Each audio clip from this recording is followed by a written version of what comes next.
I'm running out of time real quick, but I wanted to tell people about this. You also were diagnosed with MS back in 2001, right? Yes. Your mom? Yes.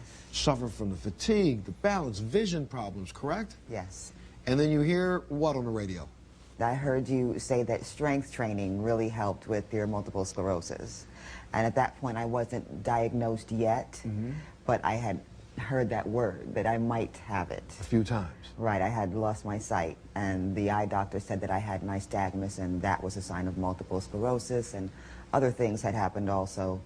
But she was saying that it might be multiple sclerosis. But not only strength training, but changing your diet and thinking about your health more, you immediately put yourself in that positive spin, correct? I had to. But talk about how it's mitigated some of your symptoms. I mean, it's kind of lessened some of your symptoms, correct? The strength training? Oh my God, absolutely. First of all, the overall strength, because I felt like my muscles were just falling apart. I was so weak. It helps with the overall strength, but I found certain things that help with specific problems related to MS, like the balance. And that's the whole key, trying our best to figure out how to continue to function on a daily basis. Now look, a report was published that, and I said this earlier, that stated that the number of patients currently living with MS is slightly over 250,000. Matter of fact, the study came out and said 266,000 people. And I'm going to tell you, I got angry. I'm going to say it again, because when I was diagnosed, they said 300,000. So that means that it's gone down since I was diagnosed, and that's a lie.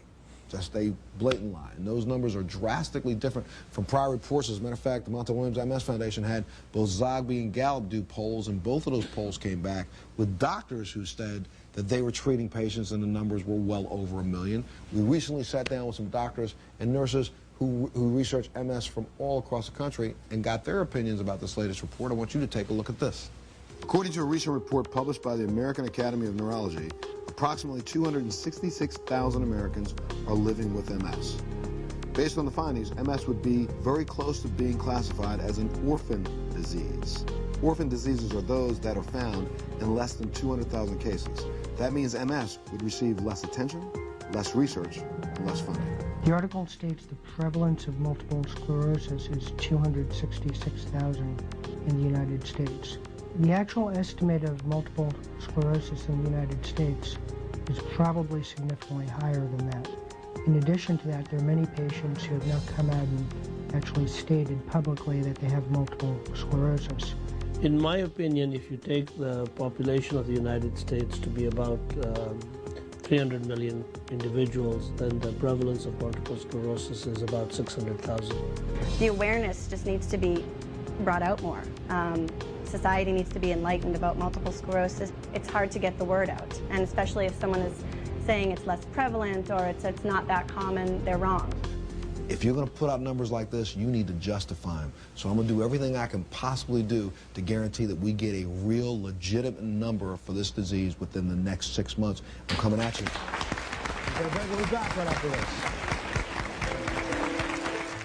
You know, it's crazy. In the 16 years that I've done the show, I've been approached by lots of different organizations that have asked me to help out with a person's last wish. We got contacted recently by a mother who was given a prognosis of just a few months to live, and she's suffering from this illness that I have, and one of her only wishes in life was to get a chance to meet me. Take a look at this.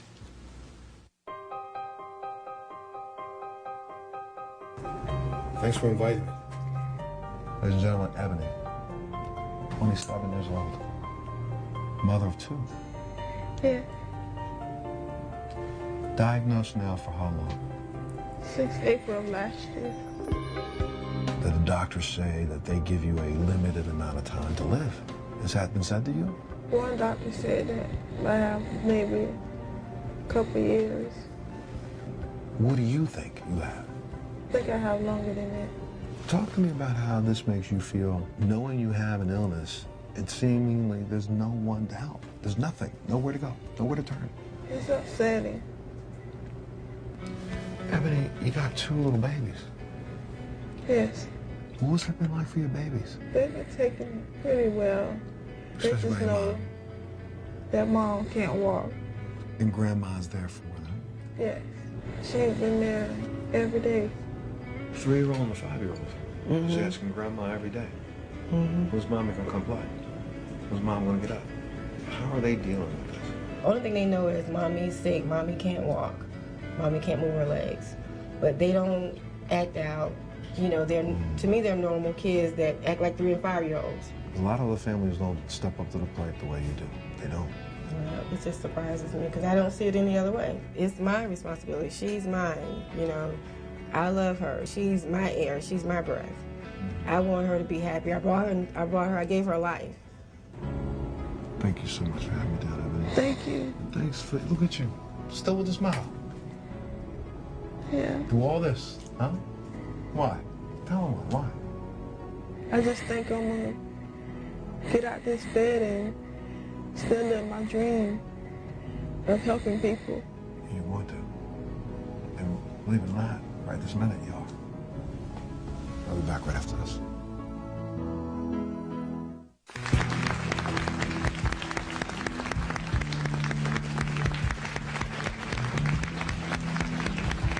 I'll say it to you again. Since I've started this foundation, every penny that the public has sent to me, I've turned around and put in the hands of researchers. I will continue to do that. So I'm asking right now, if you could, help us out. We could all use some funding. We know the funding is necessary.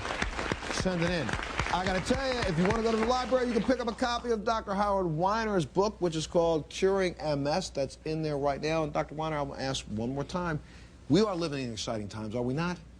The most exciting times for MS that I think has ever been. And I think that we're going to see new things happening every 3 to 5 years.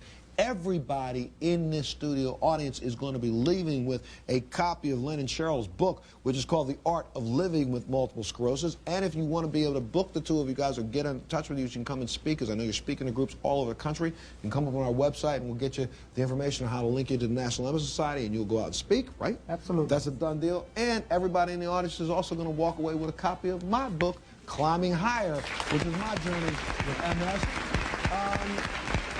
If you want more information about today's show, you can log on our website, which is montelshow.com, and you can also log on our website for the Montel Williams MS Foundation, which is montelms.org. Join us on the next Montel.